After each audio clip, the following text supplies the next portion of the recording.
Uh, my name's Tim Acker. I have been working with Aboriginal Arts Centres for about 20 years now, in a range of roles. I started out as an Arts Centre manager in the Wallayoody Artists Embargo in the late 90s, and have been lucky enough to stay in and around the sector in various roles ever since. I've worked for peak bodies, and for the last 10 or so years have mainly been self-employed, working with art centres and sort of associated groups, cultural centres, language centres, etc., for in a whole range of roles, business development or a bit of HR or funding applications and so on. So yeah, and it's been, again, lucky enough to work across a whole lot of regions from far north Queensland through the desert and the west coast as well.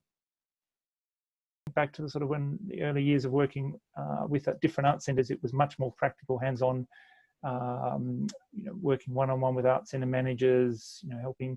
And it was also the time when new art centres were being set up, including in the Nunatjara land. So the help was much more sort of practical and frontline, how to set up a cataloguing system, how to get going with stretching and where to get the best materials from, and how to sort of set up a workflow around the office and so on.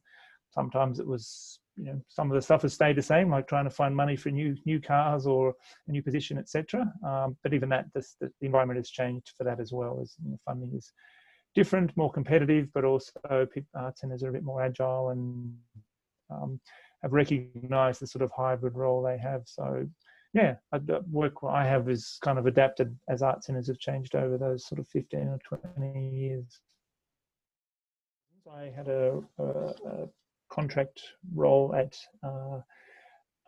originally at Desert as they had a sort of a industry development type project they were doing for a year or so, and I came into that job, and that started the association. It was at the time Jumpy was expanding, and there was some sort of murmurs from a couple of the communities, primarily Blackstone and Wingalina at the time, first incarnation of Irunchu Arts. And so there was I sort of crossed over with those art centres and those early, well, Blackstone wasn't even an art centre then, but the early kind of attempts at an art centre in Blackstone and Wingalina. And so in that role, that was my first contact with that part of the world, really. And the association kind of grew from there. I'd finished the contract with Desert and came across to Western Australia to do some work for a small sort of maverick WA government office called the Office of Aboriginal Economic Development, and they had an interest in supporting particularly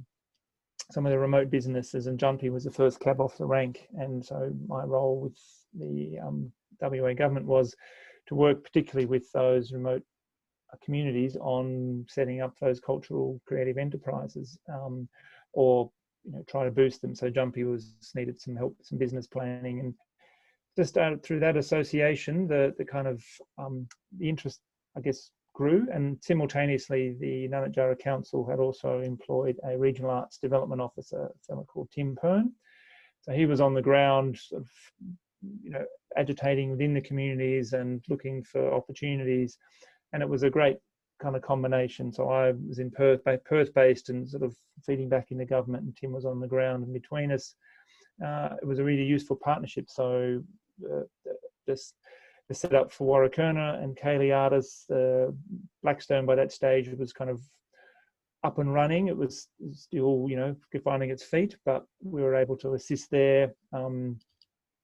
So Kaylee Artists, Warrakurna and Blackstone were those early years, in the early to mid 2000s, was a fantastic time because had flexibility coming in and out of the lands, Tim Acker on the ground through council, and it was all that, again, that frontline work, recruiting managers, being in community, working through stuff with the artists about how they would see their art centre, the structures they imagined, the purpose and the planning and the thinking that went into their art centre was an extraordinary opportunity, extraordinary kind of privilege, really, to sit down with some of those original oldies and think through and plan through what those art centres could be and should be. And we were lucky we had some terrific managers come into those to help do those early sort of foundational processes.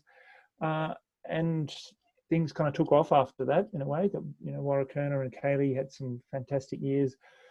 Blackstone, Wingalina was probably the one that was had some difficult times there, but Mariku and Jumpy were also part of that broader, at first informal partnership, and then it came together under the Western Desert Mob, and a whole range of coordinated and formal things happened. So it was those sort of years from the early to mid 2000s was a really, really exciting time to be part of the NG lands out there. And my role diminished over time because the art centres became more and more confident and steered their own course, and the role for external people kind of reduced as they grew. And then towards the end of my association, there's Jalili Arts started up, so we were lucky enough to assist with some of that early setup.